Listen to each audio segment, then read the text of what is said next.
आगे बढ़ते हैं और अब बात करते हैं उत्तर प्रदेश की जनसंख्या नीति की। जनसंख्या नियंत्रण के लिए कानून की जो तैयारियां हैं वो तेज हो गई हैं और उत्तर प्रदेश विधि आयोग ने जनसंख्या नियंत्रण बिल 2021 का उसे ड्राफ्ट तैयार कर दिया है, इसे अपलोड कर दिया है। आपको पूरी डिटेल दिखाते हैं।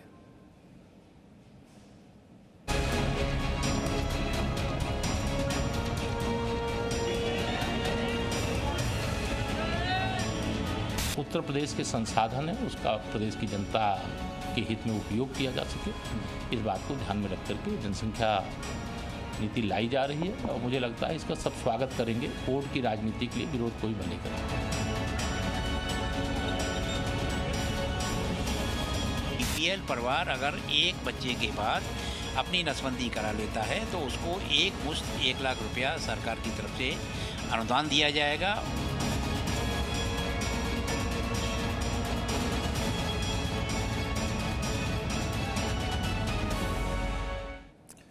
उत्तर प्रदेश में जनसंख्या नियंत्रण के लिए कानून की तैयारियां तेज हो गई हैं। यूपी विधि आयोग ने जनसंख्या नियंत्रण बिल 2021 का ड्राफ्ट तैयार कर इसे अपलोड कर दिया है।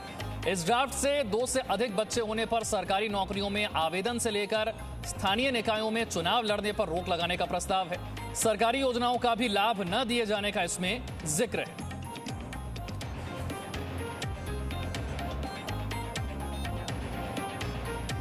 तो जनसंख्या कंट्रोल का ये योगी मॉडल है क्या, इसे समझ लीजिए। उत्तर प्रदेश में अब 2 ही बच्चे अच्छे। कानून की तैयारियां तेज हो गई हैं। कानून को व्यापक समर्थन क्या मिल पाएगा? 2 से ज्यादा बच्चे पर कई तरह की रोक के इस ड्राफ्ट में बात की गई है। आपको समझाते हैं कि जनसंख्या नियंत्रण बिल का ड्राफ्ट जो तैयार हुआ है इसमें क्या बड़ी बातें कही गई हैं। 2 से ज्यादा बच्चे तो एक सरकारी योजनाओं का जो फायदा है वो सरकारी योजनाओं का फायदा नहीं मिलेगा। 2 से ज्यादा बच्चे तो सरकारी नौकरियों में मौका नहीं मिलेगा। स्थानीय निकाय या फिर पंचायत चुनाव नहीं लड़ पाएंगे। राशन कार्ड में 4 से अधिक सदस्य नहीं हो सकेंगे। यूपी विधि आयोग के चेयरमैन आदित्यनाथ मित्तल ने ड्राफ्ट बिल के बारे में जी न्यूज को विस्तार से बताया। प्रदेश में विधि आयोग ने जनसंख्या नियंत्रण को लेकर एक ड्राफ्ट बिल तैयार किया है जिसे वेबसाइट पर अपलोड किया गया है। क्या कुछ इसमें प्रावधान किए गए हैं ये जानने के लिए हमारे साथ मौजूद हैं आदित्यनाथ मित्तल जो कि यूपी विधि आयोग के चेयरमैन। आदित्यनाथ जी, क्या प्रावधान है, क्योंकि बहुत सारे सवाल लोगों के मन में, ये कैसा जनसंख्या नियंत्रण ड्राफ्ट तैयार किया गया, इसमें क्या क्या चीज़ें हैं? देखिए, पहली बात तो ये है कि ये कानून पास होने के 1 साल के बाद लागू होगा और इस बीच अगर किसी का कोई गर्भवती है महिला तो उसको ऐसा नहीं है कि उसको गर्भ हटाना होगा। दूसरी बात यह है कि इसमें ये जो कानून है ये सभी जाति धर्म संप्रदाय को ध्यान में रखते हुए बनाया जा रहा है। इसमें किसी भी विशेष जाति को टारगेट नहीं किया जा रहा है और ये जो कानून होगा ये प्रोत्साहनजनक ज़्यादा होगा, हतोत्साहक भी होगा कि अगर कोई व्यक्ति सरकारी योजनाओं का लाभ प्राप्त नहीं करना चाहता है तो वो अपने परिवार को नियंत्रित ना करे। इसमें जबरन नसबंदी कराने का भी कोई व्यवस्था नहीं है। नसबंदी स्वैच्छिक लोगों को करानी होगी और स्वैच्छिक नसबंदी अगर 2 बच्चे के बाद कोई करा लेता है, और हम अभी इसमें ये भी जोड़ने वाले हैं कि अगर किसी महिला की आयु 45 साल हो चुकी है और सबसे छोटे बच्चे की आयु 10 साल की है तो ऐसे लोगों को भी नसबंदी कराने की आवश्यकता नहीं है। यूपी सरकार की नई जनसंख्या नीति को लेकर मोहसिन रजा ने कहा है कि बीजेपी मुसलमानों को टोपी से टाई की तरफ ले जाना चाहती है।